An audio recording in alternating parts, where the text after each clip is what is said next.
Welcome to In Between the Money, where every dollar counts.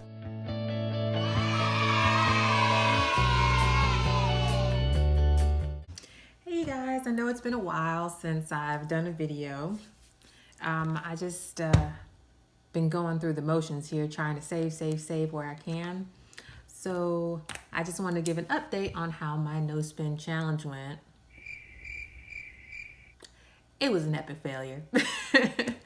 So everything that had to come up came up that week, and I ended up spending, of course, money on the house stuff and stuff like that, but it was an epic failure.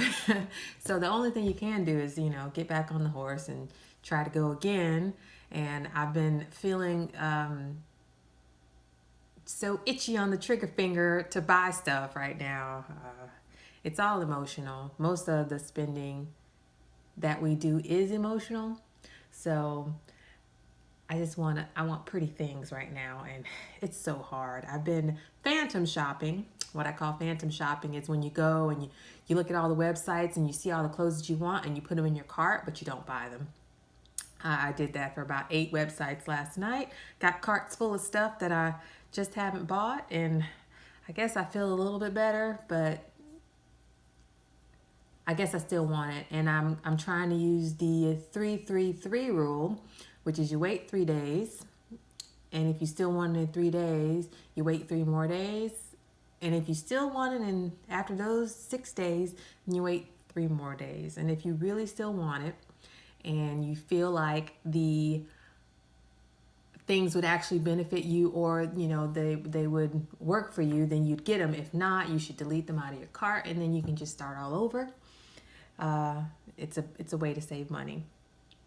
But as I was saying, it was an epic failure for me trying to save money during the no spend challenge, because I had some house issues that I had to get fixed, sadly enough. But you got to do what you got to do, and then you just get back on the horse. I didn't buy like frivolous things. I bought things that needed to be fixed in the house. So the next thing I wanted to bring to you today was my hacks on food, because food is the biggest thing that you can make adjustments to. For most people, because eating out or buying things from the center of the store rather than around the edges of the store tend to cost more money. So I realized the biggest hack you can do is you can finally decide to lose that weight that you've been trying to lose for the last 5 years. At the same time, you're trying to save money. To conjoin these two things is an epic way to just hack your life. So you don't want to spend that much money, which means you won't be going out to eat. You won't be spending money on junk food, and you won't be spending money on pre-processed foods, which cost you more money as opposed to buying the food and making the food through your own process. So I'm trying out the keto diet. We'll see how it goes. And then you can also implement some intermittent fasting. So I have no discipline when it comes to eating the right kind of food. Yeah, as most people do, I think. I see a donut, I want a donut. So the last time I tried the diet, I ended up eating poorly here and there. I'd snack here, I'd see something there, and I'd Pop-Tarts, chips, cereal, stuff like that. And so first thing I had to do was stop buying that stuff. I have a son, he's 11 years old. He's going to have to do without for a little while. So we don't have any chips, Pop-Tarts, cereal in the house. Going down the list very slowly, but I'm replacing it with things like he can have nuts, or he can have cheese, with healthier options. And they are actually cheaper than buying that $6 bag of 20 bags of chips that just you go through. Or you can buy a thing of cheese for like $3-4, and he can eat some sticks of cheese and things like that. You can also eat the sticks of cheese. You can have vegetables, salads. It's cheaper to buy. I just started at Sam's Club, and I bought like 5 heads of lettuce for $3. That was crazy. 5 heads of lettuce for $3, and they're lasting. So I cut up the first 2 heads of lettuce, and that lasted me like 2.5 days. And I cut up the other 2 heads of lettuce, And I still have one more left, and it's been a week and a half. I bought 6 pounds of beef. I bought 3 pounds of shrimp, 3 pounds of salmon, and all this cost me like $100. But who's going to sit around and eat that much food in 1 week? Not me. It's going to take me 2 weeks. So that's like $50 a week for me, which is perfect. So when it comes to him, I mean, I'm preparing the foods. He can have his ground beef. And I also prepare things like pasta. So the pasta was like $1 for a box of pasta for him. But for my dad, I don't eat it. So it really helps out. And with intermittent fasting, I've been doing a program where you just eat one big meal a day. So I break my fast at 2 o'clock, and then I fast all the way to the next day until 2 o'clock. But I feel so full, and I'm eating foods that are whole, like eggs and beef and avocados and stuff like that. So I'm full. I'm not hungry. I'm not starving or anything like that. And then it's just so much cheaper. Yes, I spent $100 on all these groceries, but I'm not even a quarter of the way through my groceries yet. So, I mean, it's just what you want to do, I guess. But that is the best way to hack your monthly financial plan. I was doing $500 a month for food. I don't think I'm going to make it to $500 this month, but we'll see. I mean, that's the budget. If I don't make it, then I just take all the extra and put it into savings, or I invest it. So that is my information on food and dieting and ways to save on spending at the grocery store.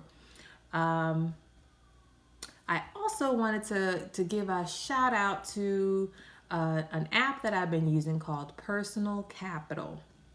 Now, this app tracks your net worth. And if you are like me, it's in the negative.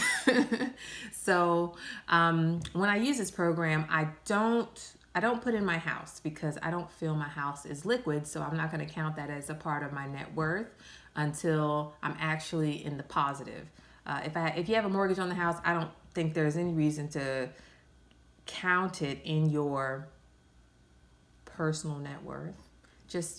It's just something you pay for, and it is something you own, which is wonderful, but it fogs up what I feel my actual net worth is, which is in the negative due to student loans, auto loan, house and stuff or not my house, but student loans and auto loans. I don't have any credit card debt because I've already paid all that off. And then I have one business loan that I'm paying off. So I'm excited about that. I've put all of my extra money into paying off my business loan right now. And the next thing that's going to be up, it's going to be my auto loan. And then after that, we'll start working on the student loans.